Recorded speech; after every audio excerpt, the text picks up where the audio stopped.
Et donc, en quelques mots, juste pour contextualiser les talents en cours Nouvelle-Aquitaine, donc voilà, on a quatre projets qui ont été suivis pendant un an, d'un petit synopsis jusqu'à un projet quasiment abouti, avec un suivi donc, de Marlène Post et de Aurélien Werner-Museau qui est dans la salle quelque part. Voilà, il est là. Et du coup, ce sont des projets qui ont été développés pendant un an, mais qui sont encore en cours d'écriture. Je crois que s'il y a des gens qui ont eu les petits fascicules, les titres et les synopsis ne seront pas toujours fidèles à ce que vous allez voir, parce que du coup, ce sont des projets en pleine évolution. Donc, fiez-vous à ce qu'on va vous montrer sur l'écran et ce qu'on va vous raconter. Voilà, on a des histoires très variées de relations familiales, de deuil, de réinvention de relations et souvent de passages. Donc c'est Nabil Azoufi qui va ouvrir la session avec son projet Bison. Le projet de film Bison est né pendant la dernière Coupe du Monde, où le Maroc, pays d'origine de mes parents, a fait un parcours exceptionnel pour ceux qui l'ont vu. Et en gros, j'ai été atteint d'un profond enthousiasme et en même temps d'une profonde tristesse, parce que je sais que mon père aurait adoré pouvoir être témoin et spectateur de leur parcours. Et du coup, il n'est plus là pour ça. Donc Bison, c'est l'histoire de Karim. Karim est né en France, Karim vit aujourd'hui au Maroc. Là où son père avait effectué une migration vers la France à la fin des années 60, Karim, lui, a décidé de partir s'installer au Maroc et vivre là-bas. Et voilà, et quand Karim apprend le décès de son père alors qu'il est au Maroc, Karim rentre en France avec l'intime conviction de devoir faire enterrer son père au Maroc, dans son pays d'origine, du coup. Et sa sœur, Leïla, ne l'entend pas du tout de cette oreille. Elle vit en France et elle souhaite que son père soit enterré en France auprès de ses enfants, ses petits-enfants, et auprès des gens qui l'ont toujours accompagné, puisque c'est en France qu'il a passé la plus grande partie de sa vie. Le film en France s'ouvre sur une veillée funéraire dans la maison du défunt, où les hommes et les femmes sont séparés par des draps blancs quand les murs ne suffisent plus à créer l'espace entre eux. Et on suit un relais de passage de plateaux, de thé à la menthe entre les femmes dans la cuisine et les hommes dans le salon. Et notre regard va venir se porter sur Karim, qui est au milieu des imams et au milieu des chants religieux, le regard perdu, un peu hagard. Voilà. Karim est complètement déboussolé. Il se pose des questions, il ne sait plus où est sa place, est-ce qu'il est en France ou est-ce qu'il est au Maroc. Et en gros, cette situation de savoir où est-ce que son père doit être enterré va le renvoyer à ses propres doutes, à ses propres interrogations, de savoir sa double culture, son appartenance et son lieu de vie. Donc voilà, donc ça va être le renvoyer à ses propres doutes, à ses propres interrogations, autant pour moi.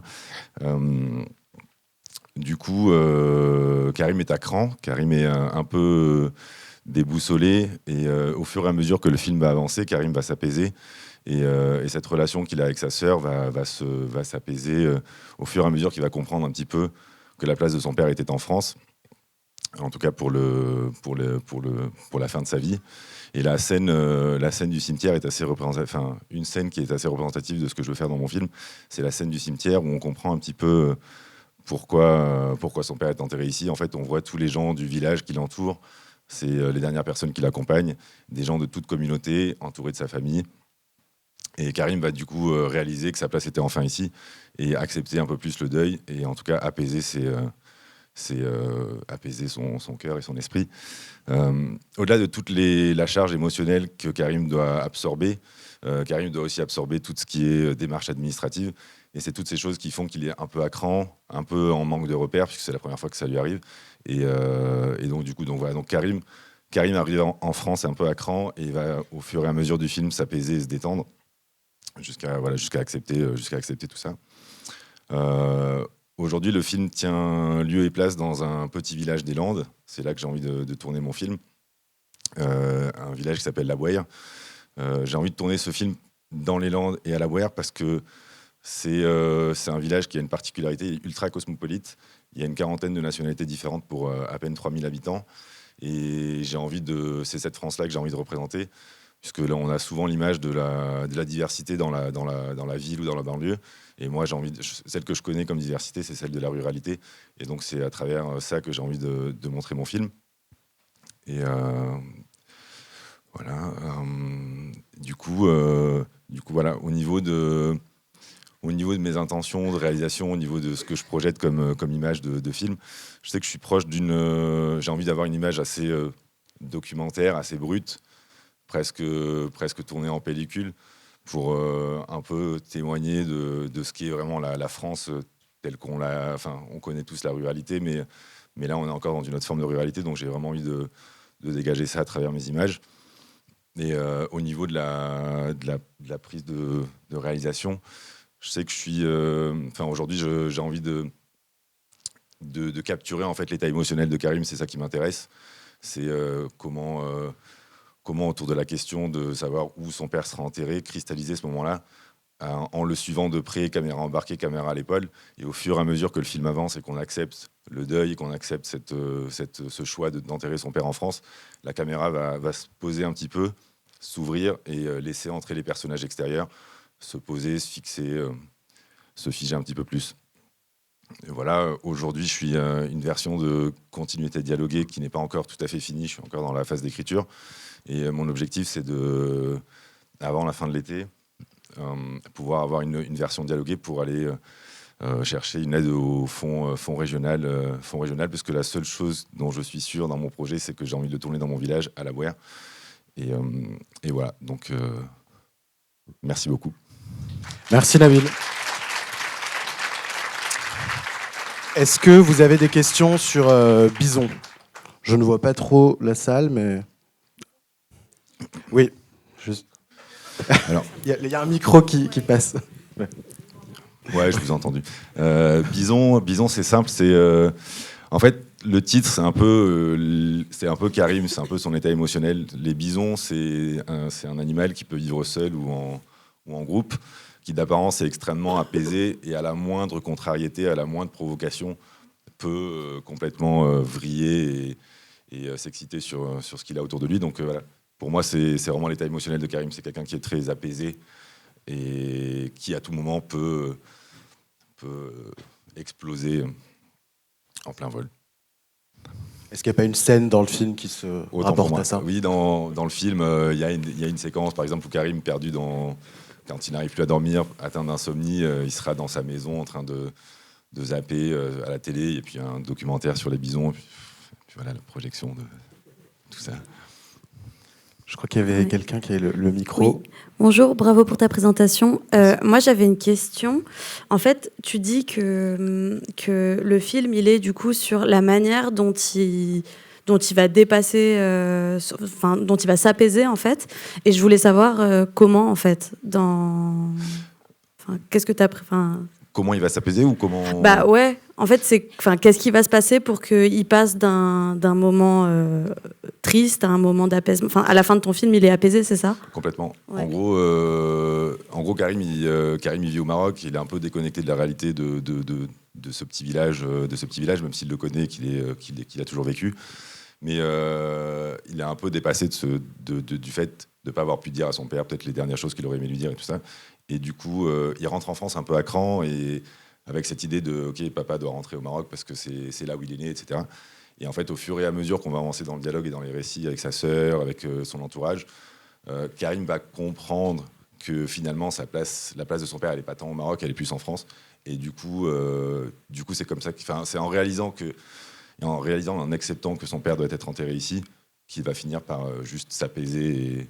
Et même dans l'échange avec sa sœur, il y a une forme de pudeur en fait tout le long du film où dans les familles marocaines, familles franco-marocaines ou familles africaines, il y a beaucoup de non-dits, beaucoup de pudeur. Et en fait, tout ça va s'effacer, laisser place un petit peu à des choses qu'on va beaucoup plus dire. Et en tout cas, voilà, la relation entre le frère et la sœur va se... Donc c'est dans les dialogues avec les frères et sœurs, en fait. C'est ça. Ok. Il a une petite sœur. Ok. Merci. On a le temps pour une dernière question. Je crois qu'il y a quelqu'un... Oui, il y en a deux. Ah. Sinon, après, il y aura du temps après la session pour rencontrer les porteurs de projets. Bonjour. Bonjour. Moi, je voulais vous demander si votre film, c'est un film autobiographique et est-ce que vous vous reconnaissez dans le personnage de Karim ou pas ? C'est pas un film autobiographique, moi j'ai perdu mon papa, mais je sais que j'essaie d'avoir un peu de distance avec le sujet parce que, en l'occurrence, moi j'ai enterré mon père au Maroc, mais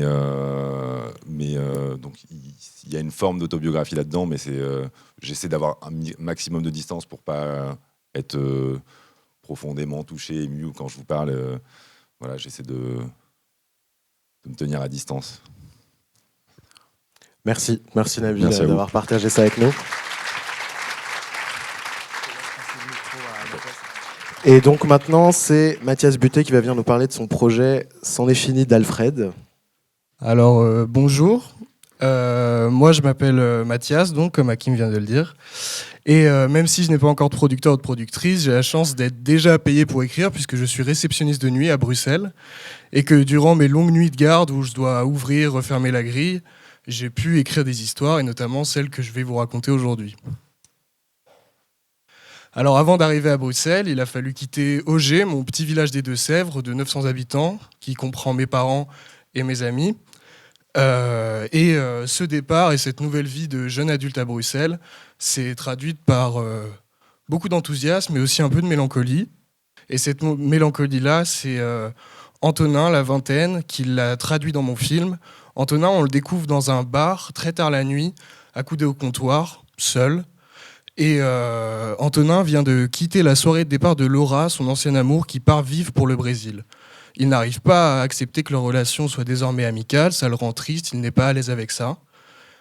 Tandis qu'ils se morfondent dans le bar, un flash info passe à la radio, Alfred Chasuble, le fameux chanteur de Bossa Nova, vient de décéder. Cette nouvelle agit alors comme un déclic, et Antonin... cette nouvelle agit comme un déclic, puisque Alfred Chasuble, le chanteur de Bossa Nova, avait donné le concert où Antonin et Laura s'étaient rencontrés. Antonin décide de retourner à la soirée puisqu'il a peur du départ de Laura, il a peur qu'elle parte sans qu'il lui fasse ses adieux. Laura descend, il lui demande s'il peut lui parler, puis, loin du bruit de la musique, donc d'aller faire un tour. Laura accepte.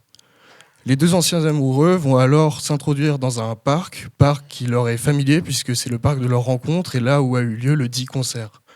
Ils vont alors traverser ce parc comme on traverse un album photo entre rire et rancœur, parler des projets avortés, aussi des souvenirs un peu drôles et énormément de complexité, de complicité, de private joke et tout ce qui régit une ancienne relation amoureuse, quelque part. Cette promenade va prendre fin devant la petite scène où avait joué Alfred Chasuble, qui est désormais couverte de mousse, d'herbe. On voit qu'elle n'accueille plus d'artistes, mais eux savent ce qui s'y était passé. Ils vont alors se prêter à un petit jeu, ils vont rejouer leur rencontre, rejouer le concert, les gestes, les mouvements, les premiers contacts. Et alors que ce petit jeu commence à prendre fin, Laura dit à Antonin, pour briser un silence qui vient de s'installer, peut-être que, qui sait, un jour, nous irons revoir Alfred Chasuble ensemble. Antonin comprend alors qu'elle n'est pas du tout au courant de la mort d'Alfred, mais décide de ne pas lui en parler pour suspendre ce moment et le préserver. Antonin fait alors le deuil de la relation amoureuse avec ce geste symbolique, cette décision symbolique, et un nouveau jour se lève sur sa vie et sur leur vie. Voilà. Pardon, c'est pas fini. Maintenant que je vous ai exposé l'histoire, j'aimerais vous passer un extrait d'un morceau de Bossa Nova qui va m'inspirer pour le personnage d'Alfred Chasuble.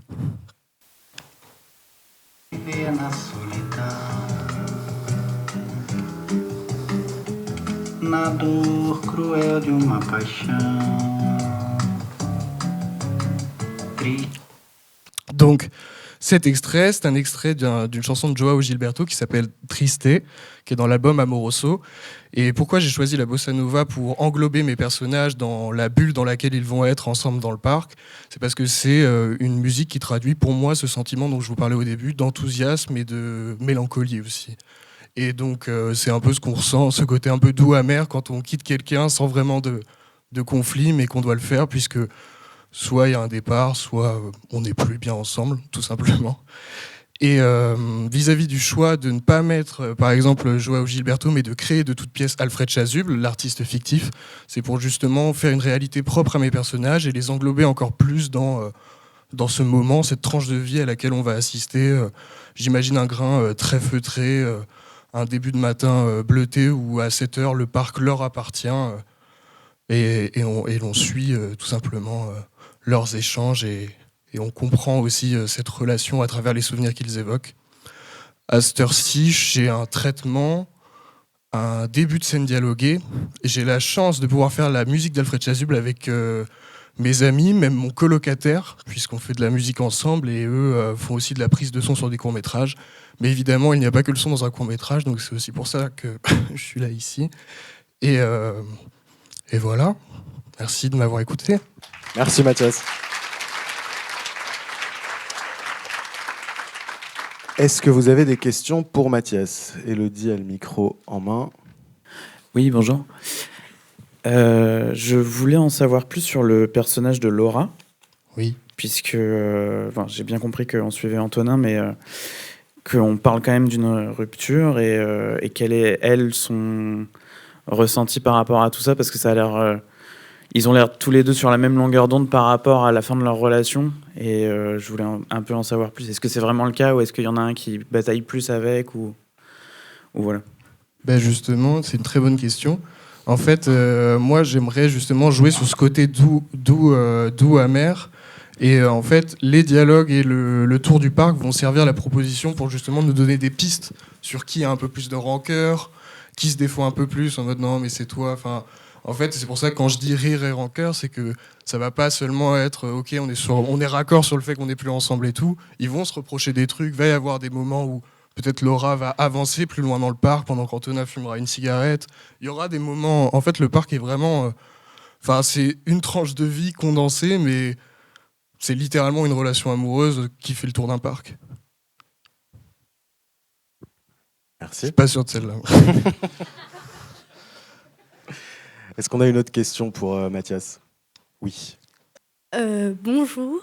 Bonjour. Est-ce que, juste pour savoir, à la fin du film, malgré la distance, du coup, ils restent ensemble ou ils se quittent sur de bonnes bases, juste? Non, c'est un véritable départ. Quand il décide de ne pas lui annoncer la mort d'Alfred Chasuble, en fait, il se résigne et accepte la finitude comme il accepte la mort d'Alfred, en fait. C'est genre métaphorique. D'accord, merci. Du coup, tu nous as parlé pas mal du parc et on a compris que l'histoire et l'univers t'avaient été inspirés par Bruxelles. Est-ce que c'est un projet que tu pourrais tourner ou que tu pourrais envisager de tourner ailleurs? Oui, tout à fait. Pour le coup, j'aime beaucoup le parc Léopold à Bruxelles, c'est là où j'ai fait des repérages, c'est là où j'ai eu l'idée du film. Mais techniquement, je suis complètement ouvert à le tourner ailleurs. Il m'a juste donné l'idée, mais un parc vide à l'Aube fera très bien l'affaire. Très bien. On a hâte de voir. Merci Mathias. Merci Hakim.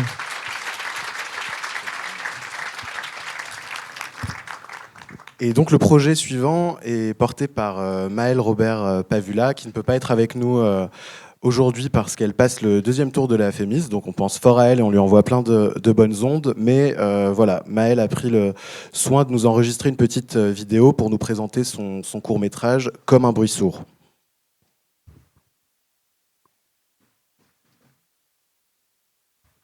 Bonjour, je m'appelle Maëlle Robert Pavula. J'aurais vraiment aimé être avec vous pour vous parler en personne de mon court-métrage Comme un bruit sourd.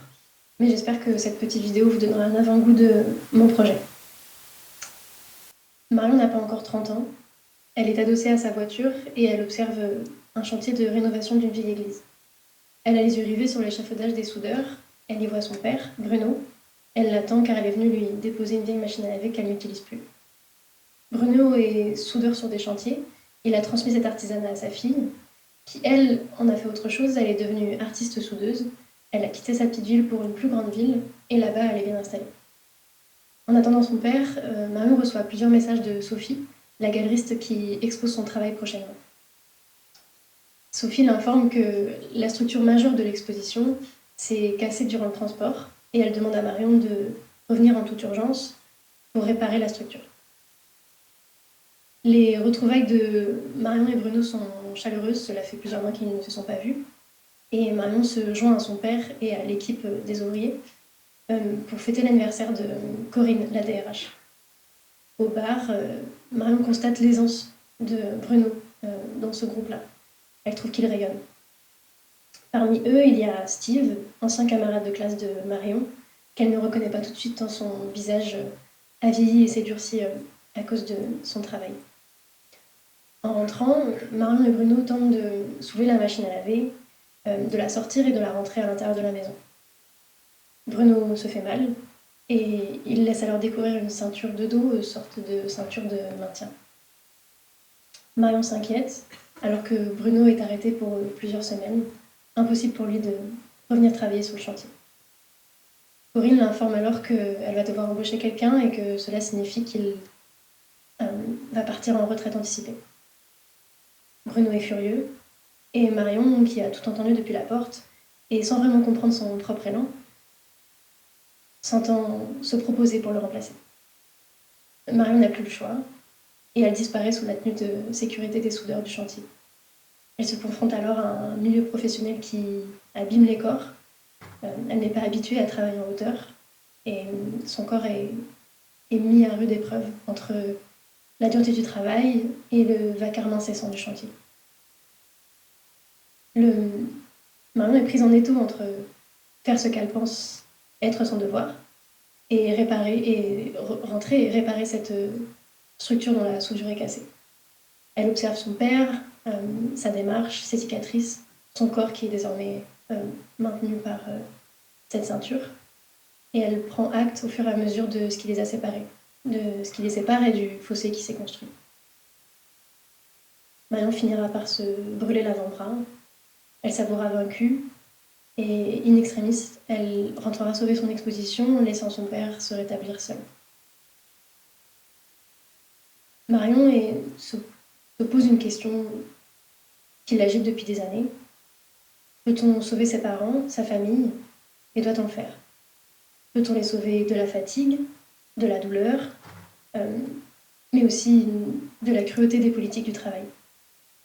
Cette question que je pense est partagée par plusieurs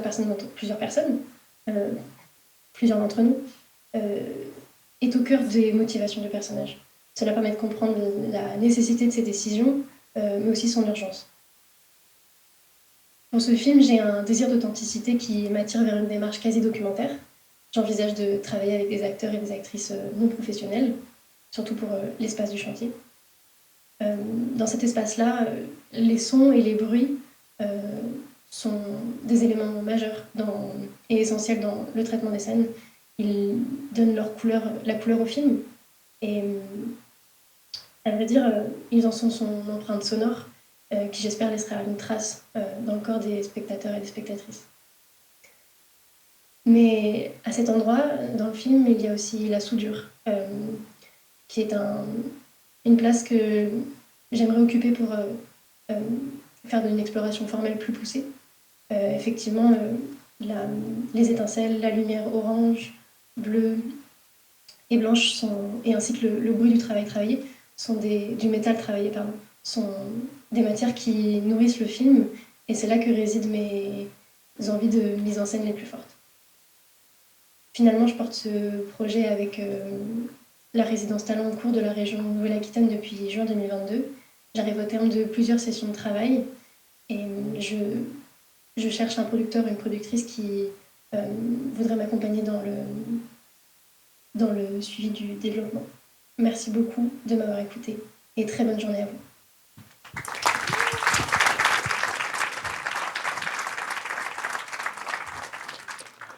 Merci à Maëlle. Et bon, vous ne pouvez pas lui poser vos questions aujourd'hui, mais vous pourrez évidemment la joindre si vous avez envie de parler de son projet. Et c'est donc Floriane Tomasetto qui va clore cette session Talent en cours avec son projet Esprit de famille.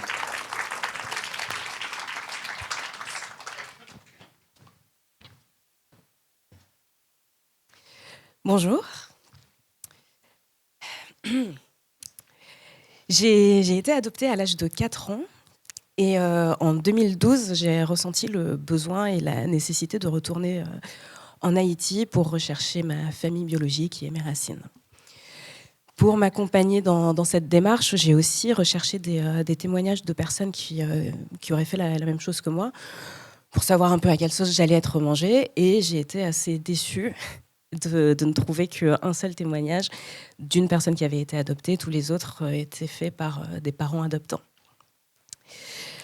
Après quelques années de réflexion et de digestion de mon histoire personnelle, je me suis dit que le documentaire serait un bon moyen de pallier à cette carence. Et j'ai donc envoyé un projet de documentaire à Talent en cours. Aujourd'hui, c'est une fiction que je vous présente, puisque le projet a évolué. Et le documentaire, il tient quand même une place, puisque Lou, mon personnage principal, est sociologue, documentariste et travaille sur le sujet de l'adoption. Esprit de famille l'accompagne dans une journée un peu particulière pour elle, puisqu'il s'agit de fêter les 92 ans de sa grand-mère, et aussi c'est le jour qu'elle a choisi pour annoncer la grossesse de sa compagne. Donc quand elle arrive dans sa maison, qui pourrait être celle-ci, la maison où elle a grandi, elle est accueillie par Sandrine, sa maman, qui l'invite à monter dans une des chambres, puisqu'elle a déjà commencé à ressortir ses vieilles affaires du grenier, à sortir ses vêtements de grossesse. Et d'ailleurs, en les déballant, en les montrant à Lou et Angélique, sa sœur, elle sort une salopette de grossesse et elle se demande pour laquelle de ces grossesses elle l'a portée. Ces deux filles se moquent gentiment d'elle parce que si Sandrine a bien porté Angélique dans son ventre, Lou a été adoptée. C'est le moment que choisit Jean-Louis, tonton relou, pour s'immiscer dans la conversation. Et lorsqu'il comprend que Lou va devenir maman, il la félicite d'une manière un peu maladroite et indélicate en lui disant « Oh, mais je suis tellement content pour toi, tu vas enfin avoir une vraie famille ». Lou, dans ce contexte-là, alors qu'elle est sur le point de devenir maman et qu'elle travaille sur le sujet de l'adoption, décide que cette expression qu'elle entend depuis son enfance, que ce soit dans la cour de récré, avec les amis, etc., décide que c'en est fini en fait. Elle confronte son oncle pour essayer de lui faire sortir de la tête cette idée selon laquelle la famille, c'est le sang et c'est tout. Et donc c'est à ce moment-là que cette journée qui était censée être plutôt légère et festive bascule dans une ambiance beaucoup plus intime où les personnages vont se poser des questions un peu plus personnelles et profondes.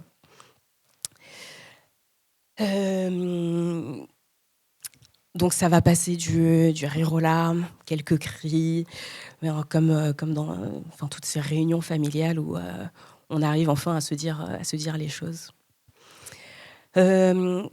Pour moi, cette famille, elle ressemble beaucoup à celle du premier jour du reste de ta vie de Rémy Besançon, avec des personnages qui sont touchants et attachants, mais qui ont ce petit truc qui énerve, parce que ça fait des années qu'on l'entend et qu'on le revoit. Pour le moment, je suis certaine du point de bascule de mon film. Ce sera vraiment cette réflexion de Jean-Louis et cette expression vraie famille. Et je suis en exploration un petit peu de ce que ça peut déclencher comme réaction et comme situation pour répondre à cette question: qu'est-ce que c'est que faire famille ? Et donc c'est pour ça que je suis actuellement à la recherche d'une société de production ou éventuellement d'une résidence d'écriture pour m'accompagner et continuer à écrire ce film pour aboutir à quelque chose qui puisse être touchant et pousser mes spectateurs et spectatrices à la réflexion. Merci. Merci Floriane.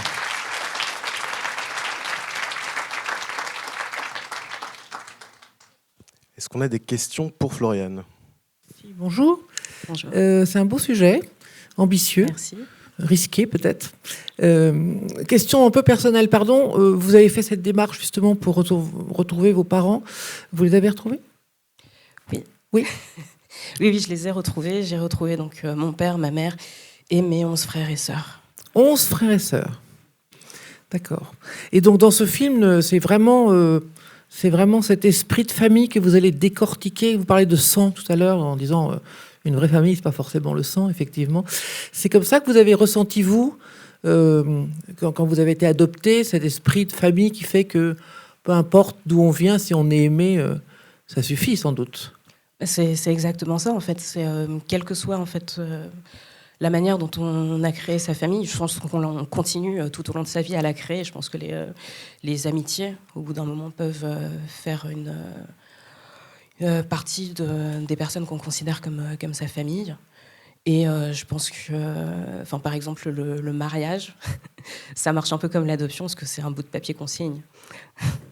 Et donc, voilà, qu'est-ce qui compte en fait quand on s'attache aux personnes?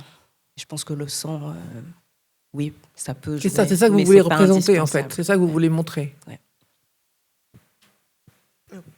Merci. Bonjour, merci pour ton projet. Je voulais savoir, par rapport à la photo, est-ce que du coup, pour le tournage, tu avais déjà un lieu en tête ou une région, un endroit particulier? Non, alors, ce que j'aimerais beaucoup, c'est avoir une maison qui a une histoire, où on sent qu'il y a eu des bons et des moins bons moments qui s'y sont passés. J'aimerais beaucoup cette maison-là, mais au niveau du son, c'est impossible de tourner dedans. Donc, je suis ouverte à toute proposition, quelle que soit la région. Bonjour. Bonjour. Je reviens un petit peu sur la question qui vous a été posée au début. Et je voulais savoir comment est-ce que vous allez faire transparaître cette relation, justement, parent-adoptant, avec une famille, du coup, et un enfant adopté.